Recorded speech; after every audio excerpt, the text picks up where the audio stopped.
শাকের সঙ্গে কি কি মাছ দিয়ে খেলে ভালো লাগে আর খেতে ভালো হয়, উপকারিতা? এই শাকটা চুনো মাছ দিয়ে খেলে ভালো হয়, যেরকম ঝা পুঁটি বিভিন্ন রকম তিজা মাছ হলে খেতে ভালো ভালো হয়। এরকম মাছটা যা হচ্ছে জিওল কই তিজা মাছের সঙ্গে দিলে কাজটা ভালো পাওয়া যায়। আর এই মাছটা যে উপকারিতা মানুষের দেখা যায়, অনেক সময় নার্ভাস থাকে, শরীর কম বেশি জ্বরও থাকে, এটার থেকে মুক্ত হয়।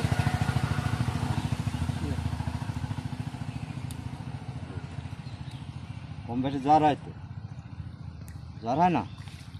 হ্যাঁ, জ্বর হয় তো। হ্যাঁ, জ্বর বেরোজ আসে, তখন হালান্ত শাক দিয়ে ভাত খেলে দেখা যায় মুখে আবার রুচি আসে, সে দুর্বলতা কেটে যায়। মানুষের অপারেশন করলে হ্যাঁ, ওইসব আবার যে কোনো খেতে বলে রোগী। ডাক্তারবাবু, তাই তো? হ্যাঁ হ্যাঁ।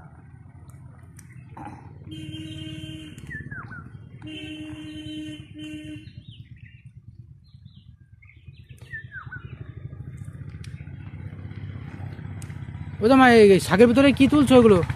এই শাকের ভিতরে বিভিন্ন রকম ঘাস হয়ে থাকে। হ্যাঁ, এগুলো ক্ষতি করে, তাই তো? এইগুলো ক্ষতিকর, এই মাঝে মাঝে পরিষ্কার করতে হয়। হ্যাঁ, এইগুলো তুলে ফেলতে হয়, নাহলে এইগুলো তুলে এগুলো ফেলতে হয়। ক্ষতি করে যে শাক, হ্যাঁ, তাকে ঘিরে। পরিষ্কার রাখতে হয়। হ্যাঁ, আমি তো বিক্রি করি, এগুলো লোকেও তো পয় পরিষ্কার না দিলে নেবে না। এবার পয় পরিষ্কার করি রাখতে হয়, পয় পরিষ্কার জায়গার থেকেই জোগাড় করে দিতে হয়। যে ছোটো বড়ো ফ্যামিলিতে নেয় তো দেখা যায় অনেক ফ্যামিলি মাটি জানে না, আর অনেক ফ্যামিলি দেখা যায় বলে আমরা মাটি থেকে খুঁটিয়ে এনে খাবো, তখন বলি নোংরা জায়গা টাকা থাকে, হতে পারে বিশেষ করে ক্ষতি হয়।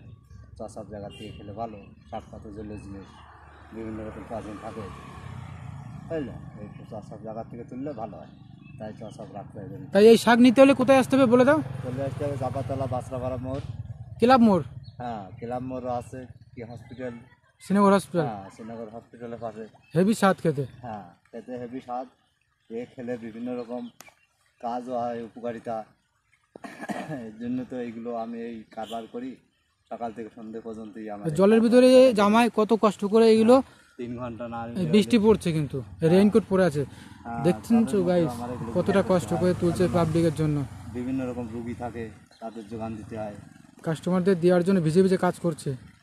হ্যাঁ, কাস্টমারদের না দিলে পরদিন দেখা হলে বলবে কী ব্যাপার, আসলে না কোনো অসুবিধা, না কী অসুবিধা করলে না কী হলো, একটা চিন্তা অযুক্ত হয়ে পারে যে এটাই আমার মানে সাপ্লাই যোগান পথে আছে। ওই তো তোমার কি কি শাক আছে বলে দাও?